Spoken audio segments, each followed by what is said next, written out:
Pada Bapak Judikan selaku calon guru penggerak yang kami hormati, kepada Bapak Ibu guru yang kami hormati pula. Yang pertama-tama marilah kita panjatkan puja dan puji syukur kehadirat Allah SWT yang telah memberikan taufik, hidayah serta inayah kepada kita sehingga kita diberi kesehatan, keselamatan, kebahagiaan, kesempatan sehingga kita dapat mengikuti sosialisasi modul 1.1 dan 1.4 guru penggerak filosofi pemikiran KHD dan budaya positif di sekolah. Ini nanti mau disampaikan oleh Bapak Judikan selaku calon guru penggerak. Pak Judikan adalah satu-satunya guru penggerak di Kecamatan Gejer. Baru Pak Judikan yang sudah mengikuti sosialisasi di Purwodadi sehingga hasil-hasil dari sana nanti disampaikan kepada teman sejawat sehingga hasil dari sana itu teman sejawat juga bisa menikmati, bisa menerima apa yang menjadi pengalaman-pengalaman dari Pak Judikan dari sana, sehingga pengalaman itu tidak untuk diri sendiri tetapi untuk teman sejawat.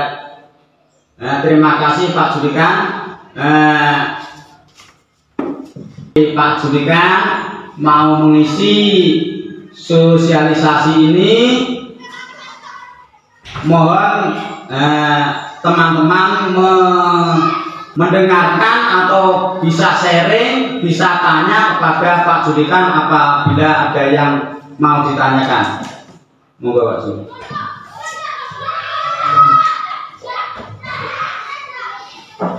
Assalamualaikum warahmatullahi wabarakatuh. Waalaikumsalam. Kepada Bapak Bambang Sriba SPD selaku Kepala Sekolah yang kami hormati dan rekan-rekan teman-teman guru SD Negeri 2 Karanganyar yang saya hormati dan saya banggakan. Pertama, mari kita panjatkan rasa puji syukur kita kepada Tuhan Yang Maha Esa atas limpahan rahmat dan karunia sehingga kita semua masih diberikan kesehatan sampai saat ini, dan dengan adanya kesehatan yang telah diberikan semestinya kita gunakan dengan sebaik-baiknya demi kemajuan pendidikan yang ada di Indonesia, khususnya di Desa Karanganyar. Bapak Ibu yang kami hormati, izinkan saya selaku calon guru penggerak angkatan 4 Kabupaten Grobogan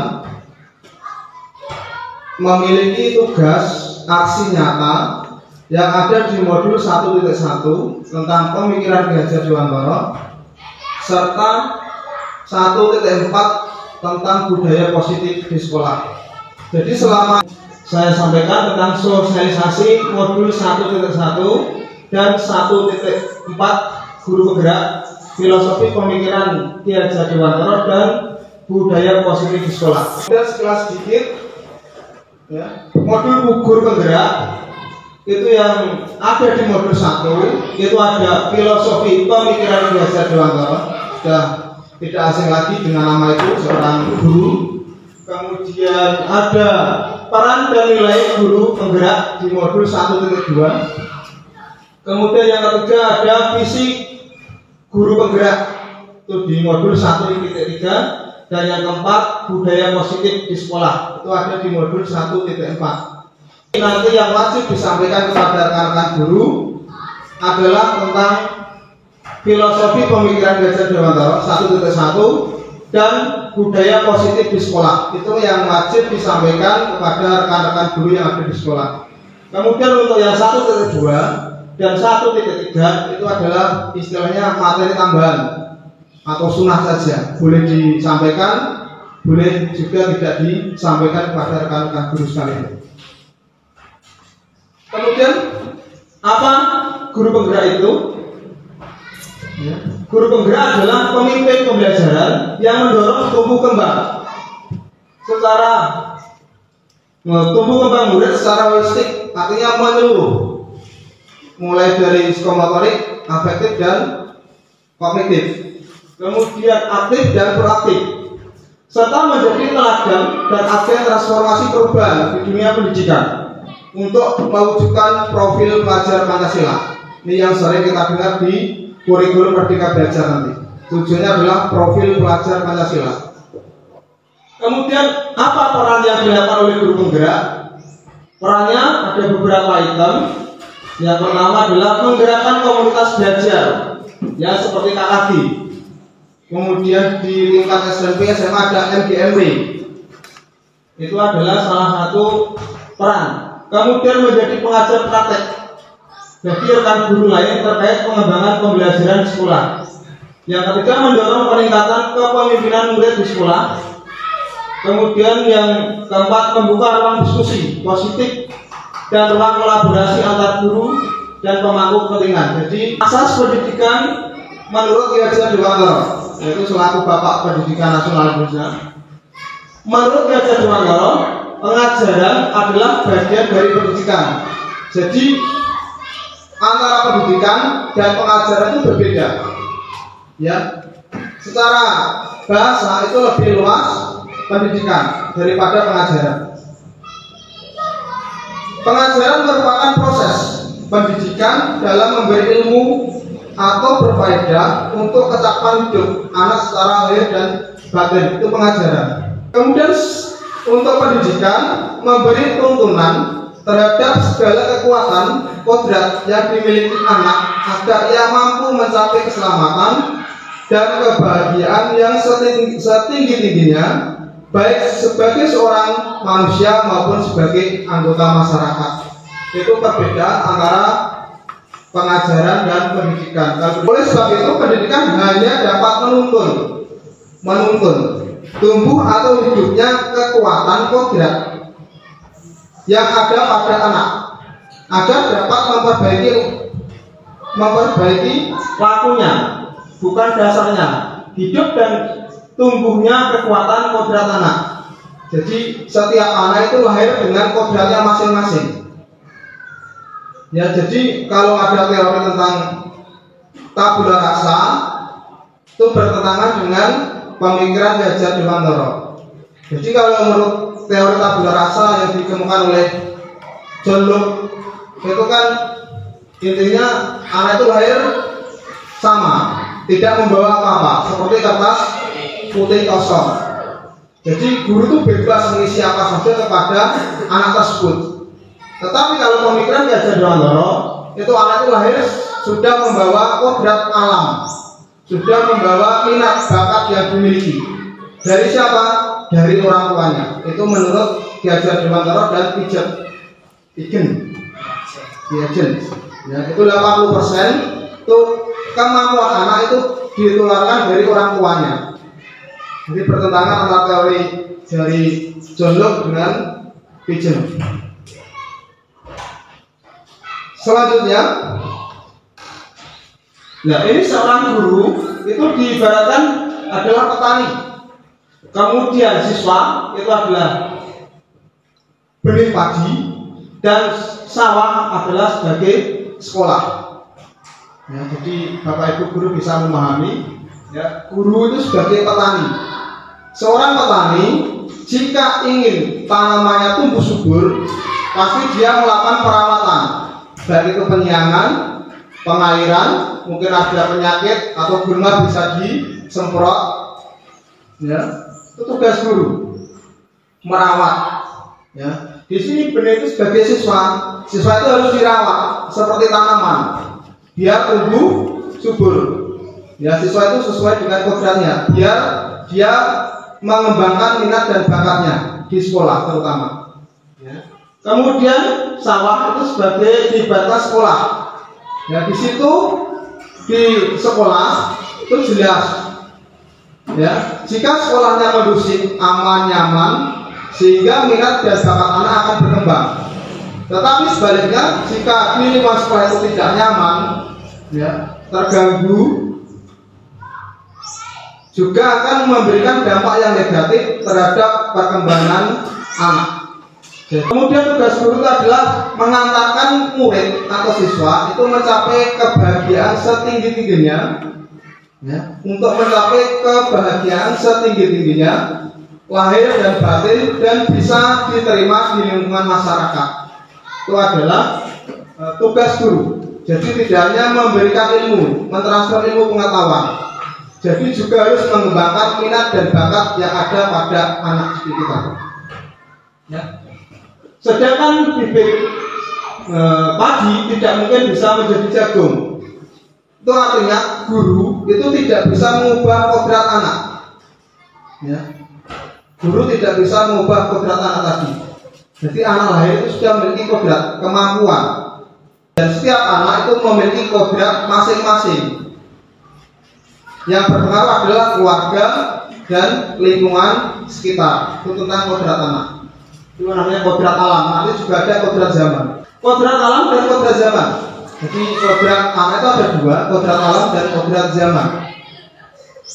KHD menjelaskan bahwa dasar pendidikan anak berhubungan dengan kodrat alam dan kodrat zaman. Jadi kita tidak lepas yang namanya kodrat alam dan kodrat zaman. Zaman itu artinya waktu, berkaitan dengan waktu. Jadi waktu kan terus berjalan terus, tidak mungkin mundur. Kodrat alam berkaitan dengan sifat yang diturunkan dari seorang ayah dan ibu, dan bentuk lingkungan di mana anak berada. Jadi lingkungan masyarakat itu yang mempengaruhi kodrat anak. Kemudian artinya bahwa setiap anak sudah membawa sifat atau karakter yang masing-masing, jadi karakternya masing-masing. Jadi sebagai guru kita tidak bisa menghapus sifat dasar tadi. Yang bisa dilakukan adalah menunjukkan dan membimbing mereka agar muncul sifat-sifat baiknya, sehingga menutupi atau mengaburkan sifat-sifat jelek yang dimiliki oleh anak. Kodrat zaman berkaitan dengan isi dan irama. Kodrat zaman bisa diartikan bahwa kita sebagai guru harus membekali keterampilan kepada siswa sesuai zamannya, agar mereka bisa hidup, berkarya, dan menyelesaikan diri dalam konteks pembelajaran sekarang. Yang kita harus bekali siswa dengan kecakapan abad 21. Selanjutnya ini yang paling penting adalah tentang profil pelajar Pancasila sebagai tujuan merdeka belajar. Profil Pancasila ini adalah rangkaian dari beberapa kegiatan, nanti muaranya di sini. Yang pertama adalah beriman dan bertakwa kepada Tuhan Yang Maha Esa serta berakhlak mulia. Itu yang pertama. Pasti beriman dan bertakwa sesuai dengan yang ada di Pancasila. Yang kedua adalah mandiri. Kemudian berikutnya adalah bernalar kritis. Yang keempat adalah berkebinekaan global. Yang kelima gotong royong. Yang keenam adalah kreatif. Itu adalah 6 profil pelajar Pancasila, ada 6. Ya. Dari beberapa profil ini nanti bisa dikembangkan di dalam RPP yang akan kita buat untuk RPP Merdeka Belajar, bukan kurikulum 2013 lagi. Mungkin kedepannya sudah diganti dengan kurikulum Merdeka Belajar. Bagaimana proses pembelajaran yang mencerminkan pemikiran Ki Hajar Dewantara? Lanjut, bagaimanakah proses pembelajaran yang mencerminkan pemikiran KHD? Proses pembelajaran yang mencerminkan pemikiran KHD atau Ki Hajar Dewantara merupakan daya upaya untuk memajukan bertumbuhnya budi pekerti, pikiran dan tubuh anak dalam rangka kesempurnaan hidup dan keselarasan dengan dunianya. Itu proses pembelajaran. Jadi ada budi pekerti, pikiran berkaitan dengan kognitif, dan tubuh anak dengan jasmani. Yang pertama, manusia Indonesia yang berbudi pekerti adalah yang memiliki kekuatan batin dan berkarakter. Jadi ada logo itu berkarakter dan cerdas, cerdas dan berkarakter logonya. Artinya pendidikan diarahkan untuk berpendirian teguh, untuk berpihak pada nilai-nilai kebenaran. Jadi itu yang pertama tentang budi pekerti yang harus dimiliki oleh anak. Kemudian yang kedua, manusia di Indonesia yang maju pikirannya adalah yang cerdas secara kognisi. Dan kecerdasan itu membebaskan dirinya dari kebodohan dan pembodohan dalam berbagai jenis dan bentuknya. Kemudian yang ketiga, manusia di Indonesia yang mengalami kemajuan pada tataran fisik atau tubuh adalah yang tidak semata sehat secara jasmani, namun mampu mengendalikan dorongan-dorongan tuntunan tubuh. Itu adalah tiga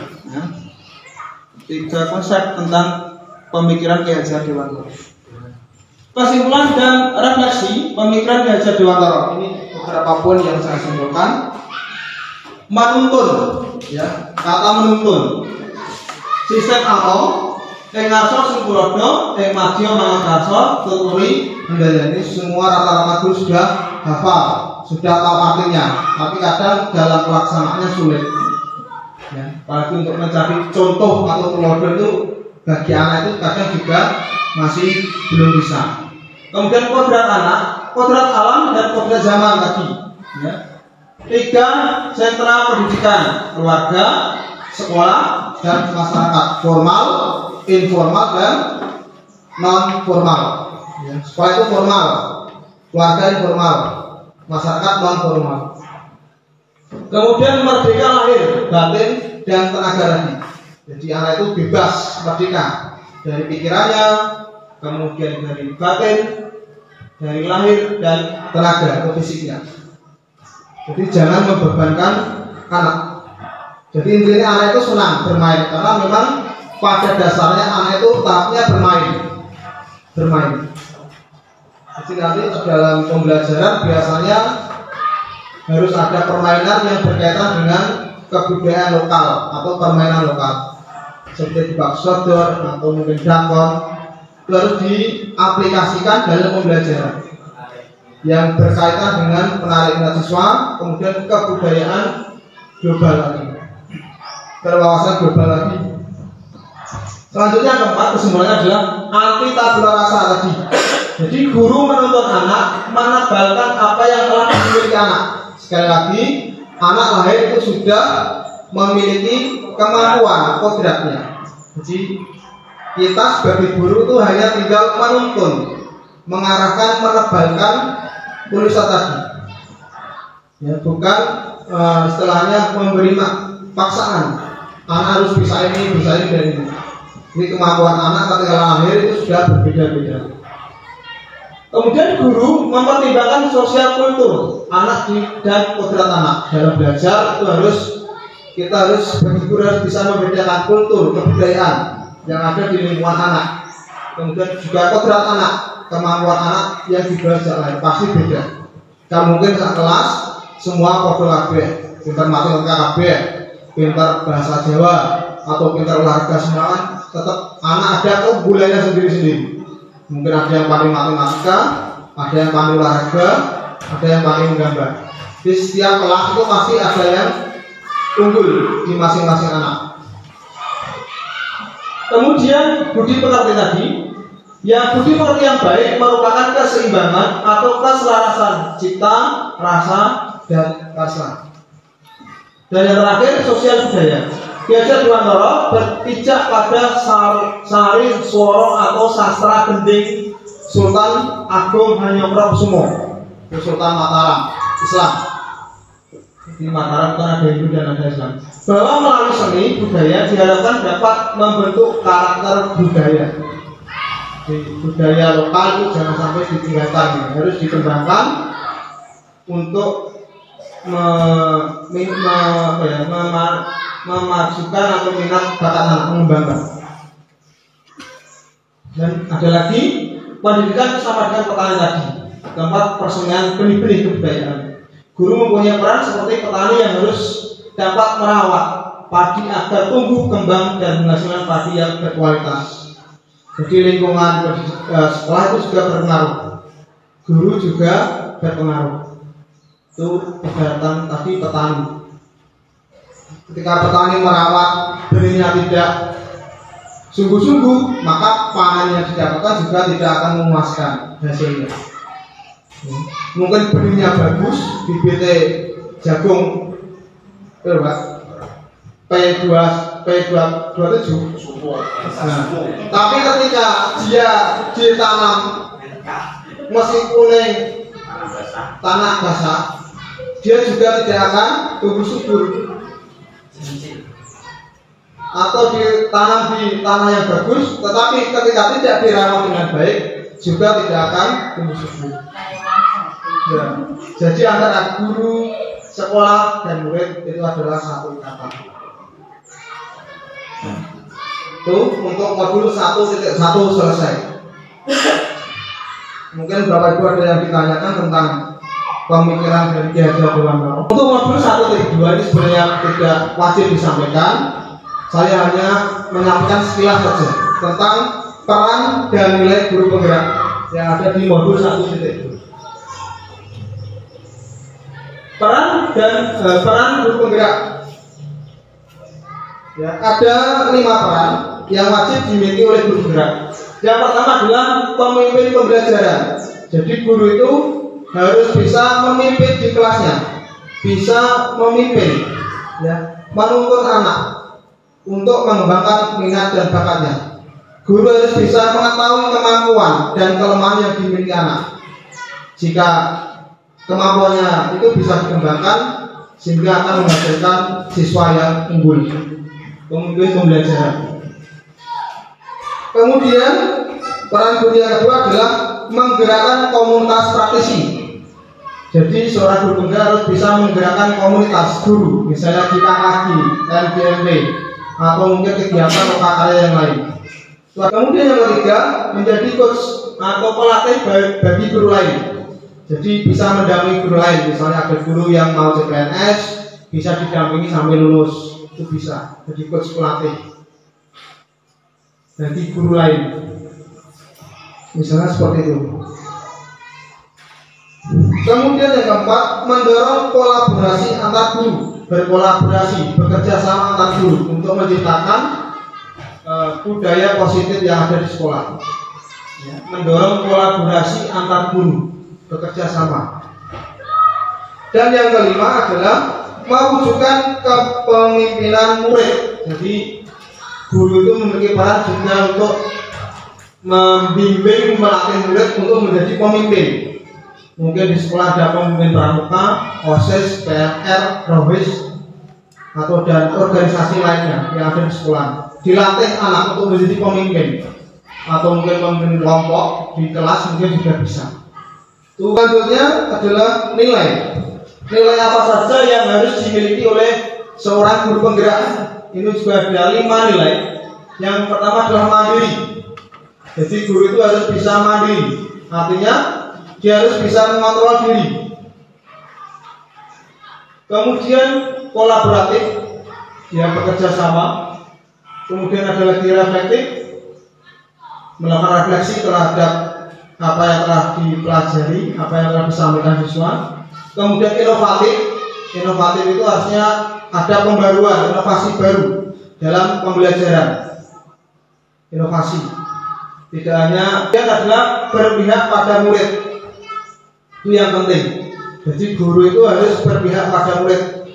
Kalau dalam guru penggerak itu menghamba pada murid. Kemudian strategi untuk menguatkan nilai dan peran calon guru penggerak, mengikuti pelatihan atau diklat untuk menguatkan nilai. Kemudian diskusi atau sharing antar guru. Kemudian menerapkan ilmu yang diperoleh dimulai dari skala yang paling kecil, kelas. Kemudian guru di sekolah itu harus diterapkan. Kemudian turut aktif dalam kegiatan MGMP atau KKG. MGMP itu untuk tingkat SMP SMA. Musyawarah guru mata pelajaran MGMP. Kemudian membangun komunitas dengan wali murid dan stakeholder yang terkait. Jadi ada komunikasi antar guru dengan wali murid. 1.4, yang 1.3 tidak saya sampaikan berkaitan dengan visi dan misi sekolah. Yang ada di modul 1.4 itu tentang budaya positif. Wah, mungkin Mbak Bit, budaya positif itu yang seperti apa? Budaya yang memberikan efek positif, serta disiplin. Ya, budaya yang memberikan efek atau dampak yang baik bagi peserta didik. Misalnya masuk kelas itu bersalaman, berdoa sebelum belajar, itu kan budaya positif. Mengucapkan salam, menyapa guru, itu budaya positif yang ada di sekolah. Contoh-contohnya sederhana. Apa pentingnya dari menciptakan suasana positif di lingkungan sekolah? Seberapa penting menciptakan budaya positif di sekolah? Tujuannya adalah agar siswa dapat belajar dengan aman dan nyaman, sehingga mereka dapat tumbuh dan berkembang dengan baik sesuai dengan kodratnya. Jadi menciptakan budaya positif di sekolah itu tujuannya adalah untuk siswa, agar siswa itu nyaman dalam belajar di sekolah. Eksplorasi konsep untuk budaya positif terdiri dari beberapa bagian tentang konsep. Yang pertama, perubahan paradigma, stimulus respon lawan teori kontrol. Nanti akan kita pelajari ini yang modul yang banyak dari teman-teman calon guru penggerak yang disenangi yang ini, modul 1.4. Itu seru karena ini berkaitan langsung dengan apa yang kita lakukan di sekolah. Ternyata berbeda dengan apa yang ada di teori. Perubahan paradigma, stimulus respon lawan teori kontrol. Arti disiplin dan motivasi perilaku manusia. Nanti akan kita pelajari. Keyakinan kelas, hukuman dan penghargaan. Kemudian 5 dasar kebutuhan manusia. Nanti akan kita pelajari juga. Kemudian 5 posisi kontrol. Ini beberapa konsep yang akan kita pelajari di modul 1.4. Dan segitiga restitusi. Tapi pernah dengar segitiga restitusi? Belum. Di bawahnya adalah paparan Dr. William Glasser dan dalam kontrol teori untuk meluruskan beberapa miskonsepsi tentang kontrol. Ilusi guru mengontrol murid. Jadi kita itu sebagai guru seolah-olah bisa mengontrol murid, baik guru omong kayak guru hapus, guru PR. Itu ilusi kita. Kita bisa mengontrol murid, bisa merintah murid. Itu ilusi, bukan nyata. Mungkin pikiran kita ya kita bisa mengontrol murid, manut murid kepada kita. Itu ilusi. Tapi kenyataannya tidak. Ya ilusi itu seolah kita bisa mengontrol. Ngangkon murid, perintah murid itu. Ya, mereka mau atau menurut kepada kita karena mungkin terpaksa, takut. Kalau mungkin takut dengan aturan. Ya. Jadi kita tidak tahu murid itu dengan senang hati tulus mengikuti perintah kita atau memang mereka terpaksa karena terikat dengan aturan. Ya. Jadi sejatinya itu kita tidak bisa mengontrol orang lain, tidak bisa. Ya. Ilusi bahwa semua penguatan positif efektif dan bermanfaat. Jadi ilusi kita, pemikiran kita itu penguatan positif itu efektif dan bermanfaat. Misalnya, Mbak Pipit, muridku bisa membuat misi, tak kasih hadiah, roti atau uang 10.000. Itu kan positif, baik. Ya, itu ilusi. Bahwa semua penguatan positif efektif dan bermanfaat. Itu menurut kita untuk penghargaan, untuk bintang. Ya, itu ilusi. Ilusi berikutnya adalah bahwa kritik dan membuat orang merasa bersalah dapat menguatkan karakter. Ini juga salah. Kemudian ilusi berikutnya bahwa orang dewasa memiliki hak untuk memaksa. Kita bandingkan seperti ini. Ya. Stimulus respon tentang dunia dengan dibandingkan dengan teori kontrol tentang dunia. Realitas kebutuhan kita itu sama. Tapi menurut teori kontrol, realitas kebutuhan kita berbeda. Kemudian semua orang yang melihat hal yang sama. Untuk teori kontrol, setiap orang memiliki gambaran berbeda. Kita mencoba mengubah orang agar berpandangan sama dengan kita.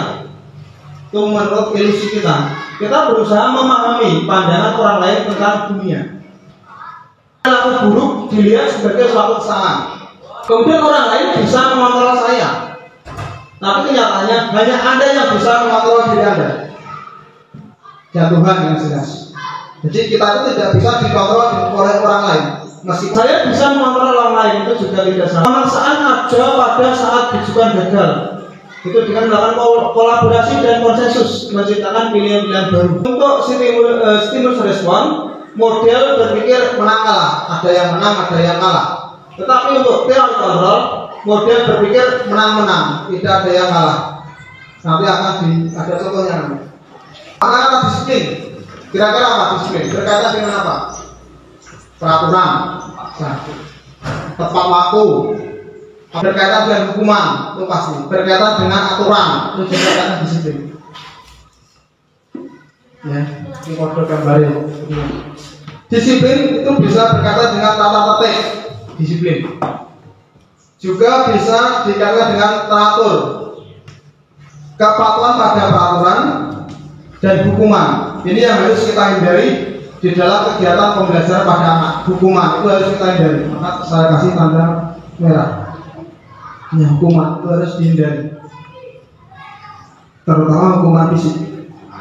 Dalam budaya kita, makna kata disiplin dimaknai menjadi suatu yang dilakukan seseorang pada orang lain untuk mendapatkan kepatuhan. Kita cenderung menghubungkan kata disiplin dengan ketidaknyamanan. Biasanya kalau disiplin ini tidak nyaman, berangkat tepat waktu, pakai seragam komplit, itu kan berkaitan dengan ketidaknyamanan disiplin. Kemudian 3 motivasi perilaku manusia. Manusia itu berbuat pasti ada motivasinya. Yang pertama, untuk menghindari ketidaknyamanan atau hukuman, maka dia melakukan sesuatu yang baik untuk menghindari ketidaknyamanan atau hukuman. Dia akan berperilaku disiplin. Jadi bukan dari dalam dirinya sendiri. Kemudian untuk mendapatkan imbalan atau penghargaan orang lain, itu yang biasanya manusia lakukan, untuk mendapatkan imbalan atau penghargaan dari orang lain. Kemudian untuk menjadi orang yang mereka inginkan dan menghargai diri sendiri dengan nilai-nilai yang mereka percaya. Ini yang paling bagus. Jadi perilaku manusia itu yang paling baik memang dari dalam dirinya sendiri, dari dalam hati nuraninya, tidak terikat dengan aturan, tidak terikat dengan tata tertib. Ini adalah mengapa keyakinan kelas, mengapa tidak peraturan kelas saja, mengapa kita memiliki peraturan tentang penggunaan helm pada saat mengendarai kendaraan roda 2 atau motor. Mengapa kita memiliki peraturan tentang penggunaan helm pada saat mengendarai kendaraan roda 2 atau motor? Itu pertanyaan. Yang jelas biar selamat, aman. Mengapa kita memiliki peraturan tentang penggunaan masker dan cuci tangan setiap saat? Biar tidak tertular penyakit, biar aman, biar sehat. Nah, ini berkaitan dengan aturan dan disiplin positif nanti. Berkaitan disiplin positif dan aturan. Nilai-nilai keselamatan atau kesehatan inilah yang kita sebut sebagai suatu keyakinan. Jadi nilai keselamatan tadi menggunakan helm dan nilai kesehatan ketika kita menggunakan masker, inilah yang kita sebut sebagai suatu keyakinan, yaitu nilai-nilai kebajikan atau prinsip-prinsip universal yang disepakati bersama secara universal, lepas dari latar belakang suku, negara, bahasa maupun agama. Itu tentang keyakinan. Murid-murid pun demikian. Mereka perlu mendengarkan dan mendalami tentang suatu keyakinan daripada hanya mendengarkan peraturan-peraturan yang mengatur mereka harus berlaku begini dan atau begitu. Menentukan keyakinan kelas.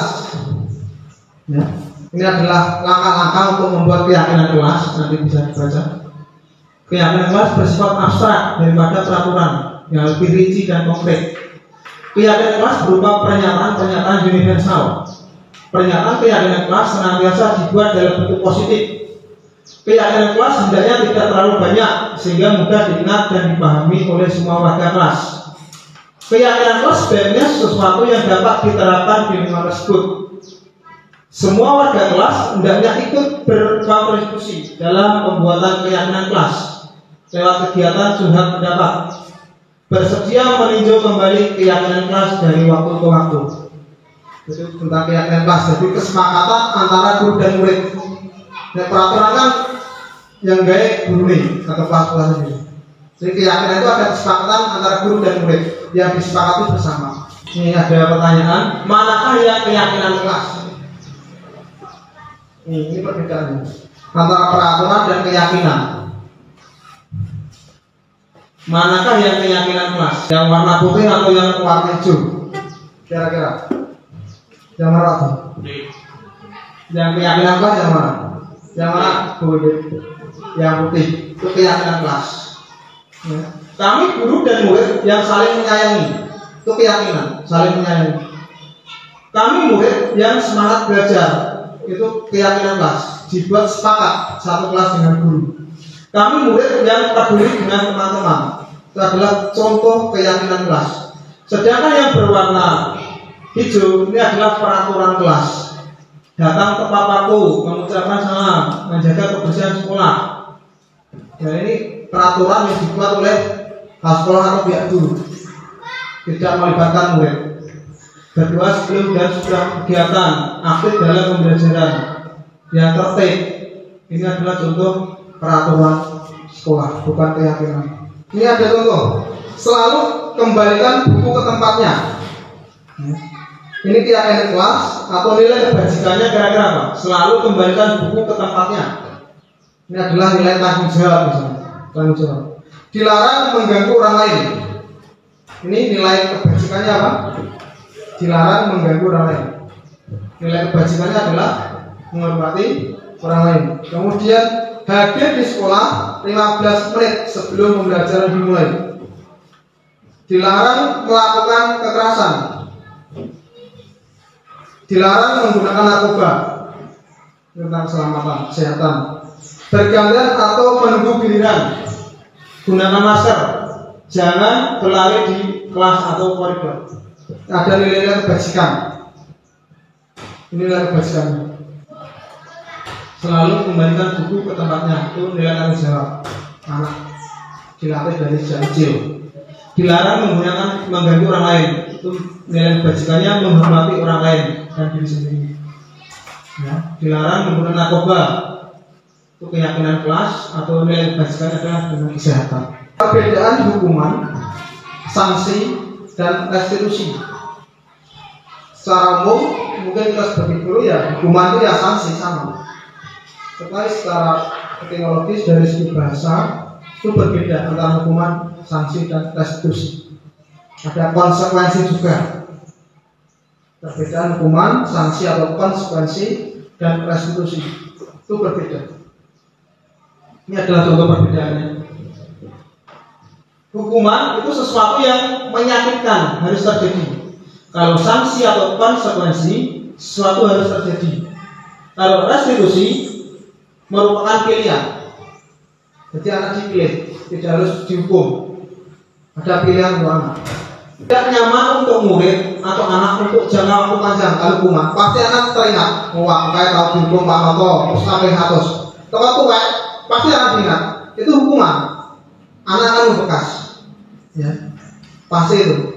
Mungkin Bu Titik waktu SD juga pernah dihukum sama guru. Tempat saya mesti saya ingat. Itu hukuman. Pasti akan teringat terus. Ya. Kalau sanksi tidak nyaman untuk murid jangka waktu pendek, itu konsekuensi atau sanksi. Sedangkan restitusi itu menguatkan, malah menguatkan untuk murid atau anak dalam jangka waktu panjang. Untuk penguatan, itu restitusi. Ini memang hukuman itu harus kita hindari di sekolah. Itu memberikan dampak yang sangat panjang sekali. Sampai tua pun siapa. Korban mendapatkan keadilan, korban bisa diabaikan. Korban mendapatkan ganti. Restitusi itu ada gantinya. Peraturannya adalah titik, kamu harus apa? Harus seperti ini dan begitu. Kemudian sanksi, apa peraturannya? Mampukah kamu melakukannya? Terima kasih. Contoh restitusi, apa yang kamu yakini? Apa yang bisa kamu lakukan untuk memperbaiki kesalahan ini? Itu restitusi.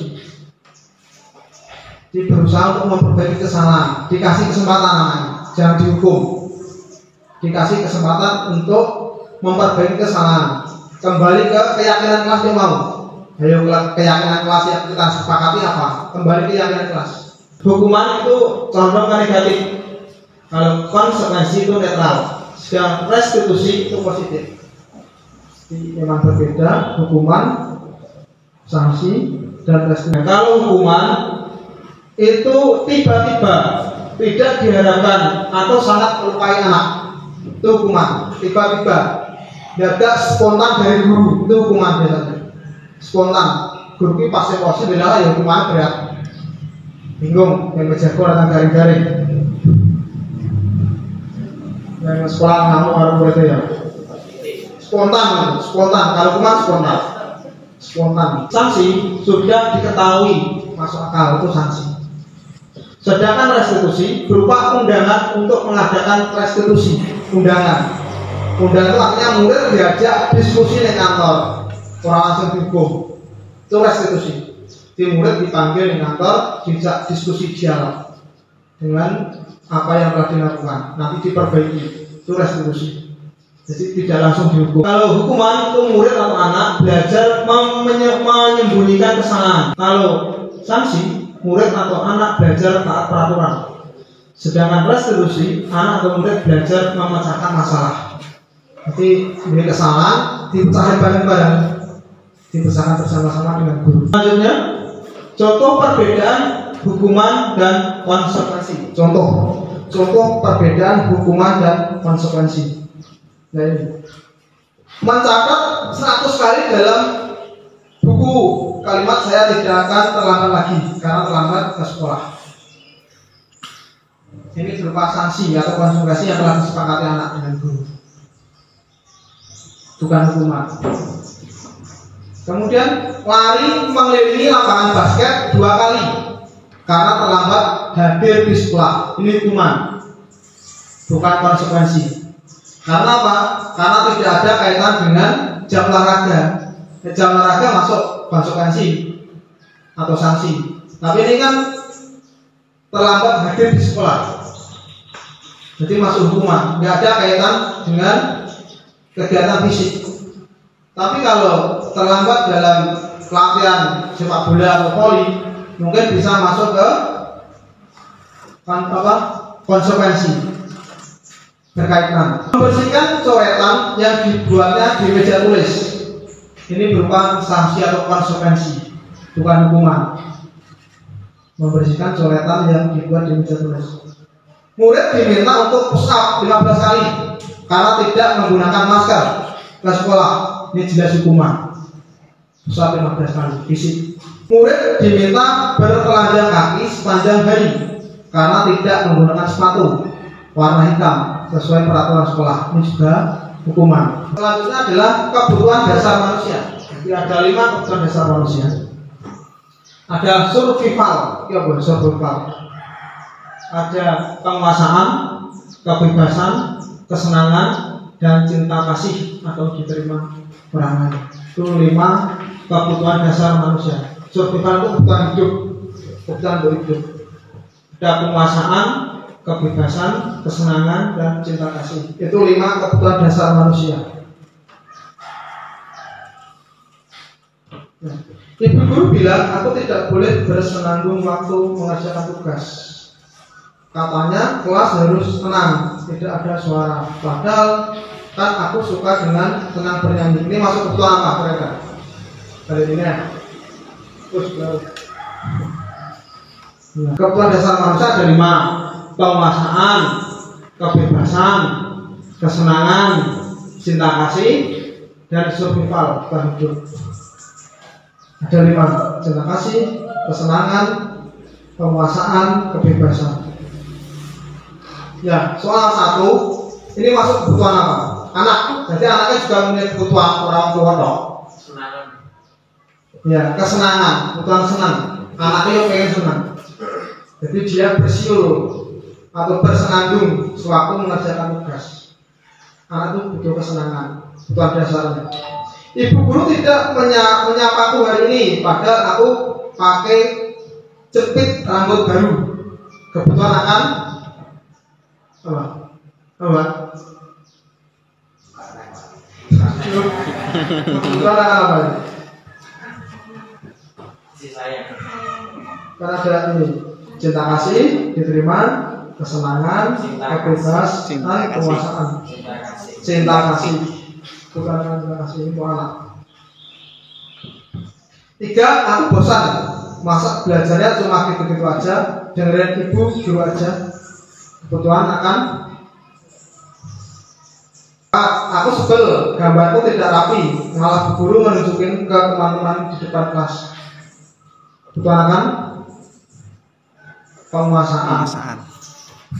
Nah, dengan contoh kebutuhan anak. 5 posisi kontrol. Ini ada 5 posisi kontrol. Guru berbuat, guru berkata, hasil berkaitan dengan dunia berkualitas. Ya. Jadi 5 posisi kontrol itu diusahakan guru itu menempati sebagai teman, pemantau, dan manajer. Jangan sebagai pembuat merasa bersalah. Jangan sebagai penghukum guru. Terus dihindari 2 ini, penghukum dan pembuat anak merasa bersalah. Jadi mas lihat. Restitusi. Apa itu restitusi? Restitusi adalah proses menciptakan kondisi bagi murid untuk memperbaiki kesalahan mereka sehingga mereka bisa kembali pada kelompok mereka atau kembali ke kelas dengan karakter yang lebih kuat atau lebih baik. Itu restitusi. Ya. Memberikan kesempatan untuk murid memperbaiki kesalahan. Itu restitusi. Memberi kesempatan murid memperbaiki kesalahan, bukan menghukum. Restitusi. Ciri-ciri restitusi bukan untuk menebus kesalahan, namun untuk belajar dari kesalahan. Itu restitusi. Bukan untuk menebus kesalahan, tapi belajar dari kesalahan. Nah, itu dilatih untuk memperbaiki diri dari kesalahan yang telah dilakukan. Itu restitusi. Memperbaiki hubungan guru dengan murid, murid dengan murid, ya. Tawaran bukan paksaan, itu restitusi. Tawaran, beberapa alternatif untuk memperbaiki kesalahan tadi. Jangan langsung dihukum, jangan langsung dikasih sanksi, dikasih tawaran beberapa poin yang akan memberikan dampak positif bagi anak, memberikan penguatan bagi anak. Restitusi menuntut untuk melihat ke dalam diri. Restitusi mencari kebutuhan dasar yang mendasari tindakan tersebut. Jadi setiap orang melakukan kesalahan itu pasti ada ini kebutuhan dasar tadi, 5 tadi. Ada maunya gitu. Ada maunya. Restitusi adalah cara yang paling baik untuk memperbaiki diri. Restitusi fokus pada karakter bukan tindakan. Karakter anak bukan tindakan. Restitusi fokus pada solusi, memberikan solusi bukan hukuman. Restitusi mengembalikan murid yang berbuat salah pada kelompoknya. Jadi di kelas itu tidak langsung diejek teman-temannya atau muridnya, tapi bisa diterima oleh murid yang lain. Ini adalah contoh segitiga restitusi. Segitiga restitusi. Anak itu diajak misalnya melakukan kesalahan, misalnya belajar ketika diulang ngantuk di kelas, itu dipanggil, diajak ke kantor, ya, diajak di kantor untuk berdiskusi. Jangan langsung dihukum. Ya. Yang pertama adalah menstabilkan identitas anak. Ini dengan memberikan pertanyaan atau pernyataan, misalnya ini, setiap orang pasti pernah melakukan kesalahan. Kamu bukan satu-satunya yang pernah melakukan ini. Jadi menstabilkan identitas anak. Ya. Validasi tindakan yang salah, melakukan validasi. Yaitu kamu tentu punya alasan mengapa melakukan itu. Ya, kamu punya alasan mengapa kamu tidur di kelas misalnya waktu pelajaran. Ditanyakan alasannya apa? Pasti punya alasan dia melakukan sesuatu itu. 2, adakah cara yang lebih efektif untuk mendapatkan apa yang kamu butuhkan? Ini kan kebutuhan akan kesenangan. Tadi 5 dasar tadi. Ya, kamu tentu punya alasan mengapa melakukan itu, mengapa tidur di kelas. Pasti ada alasan. Mungkin tadi malam main game sampai larut malam sehingga mata mengantuk, itu bisa. tidur marah main game. Nah, adakah cara yang lebih efektif untuk mendapatkan apa yang kamu dapatkan, yang kamu butuhkan? Misalnya nanti anak usia akan menjawab, nanti saya akan tidur lebih awal ketika main game, misalnya tidak sampai larut malam. Kemudian menanyakan keyakinan, kembali ke keyakinan kelas yang wis disepakati mau, kembali ke keyakinan kelas. Misalnya nilai apa yang telah kita sepakati, kembali ke keyakinan kelas. Yang wis disepakati itu ngomong apa, ojo dilanggar keyakinan kelas tadi. Kamu ingin menjadi orang yang seperti apa? Dimotivasi anak. Ya, melakukan seperti itu pasti dia punya kebutuhan dasar. Terus kita tanya, kamu ingin menjadi orang seperti apa? Nah, itu restitusi. Segitiga restitusi. Ada 3 tindakan. Kesimpulannya adalah ini yang tiga slide lagi. Restitusi adalah proses menciptakan kondisi bagi murid untuk memperbaiki kesalahan, sehingga mereka bisa kembali pada kelompok mereka dengan karakter yang lebih kuat. Restitusi mengajarkan murid untuk mencari solusi untuk masalah dan membantu murid berpikir tentang orang seperti apa yang mereka inginkan dan bagaimana mereka harus memperlakukan orang lain. Selanjutnya, segitiga restitusi merupakan pendekatan dalam pelaksanaan disiplin positif. Sekali lagi, disiplin positif adalah disiplin yang berasal dari hati nurani, tidak terikat dengan aturan. Itu disiplin positif, tidak terikat dengan peraturan. Bukan hukuman, melainkan sebuah solusi dari sebuah masalah. Itu restitusi. Bukan hukuman, melainkan sebuah solusi dari sebuah masalah. Bukan mencari kesalahan, tapi menuntun siswa untuk belajar dari kesalahan. Ya.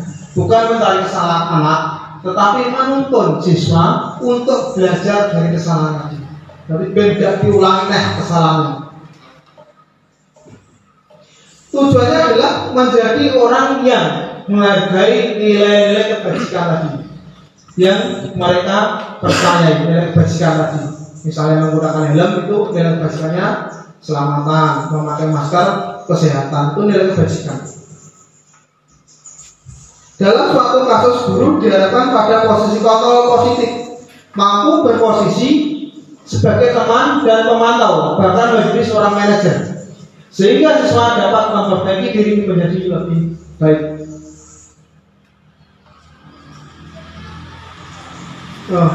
Itu beberapa pemaparan tentang modul yang ada di 1.1, 1.2, dan 1.4 dari beberapa modul yang ada di MLS, Manajemen Sistem. Ya, demikian Bapak Ibu Guru. Terima kasih atas waktu yang telah diberikan dan atas kesediaannya dalam mengikuti kegiatan aksi nyata seorang guru penggerak Angkatan 4 Kabupaten Grobogan. Mungkin dari Bapak Ibu Guru ada yang ditanyakan, bisa ditanyakan. Kalau tidak, langsung saya tutup saja. Mungkin nanti di lain waktu bisa kita diskusi, ya, bisa kita sharing-sharing tentang materi-materi yang sekiranya masih kurang paham. Demikian pemaparan saya tentang pemikiran Ki Hajar Dewantara, tentang peran dan nilai guru penggerak serta budaya positif di sekolah. Kurang lebihnya saya mohon maaf apabila banyak tutur kata saya yang kurang berkenan di hati Bapak Ibu Guru. Saya mohon maaf sekali lagi. Wassalamualaikum warahmatullahi wabarakatuh.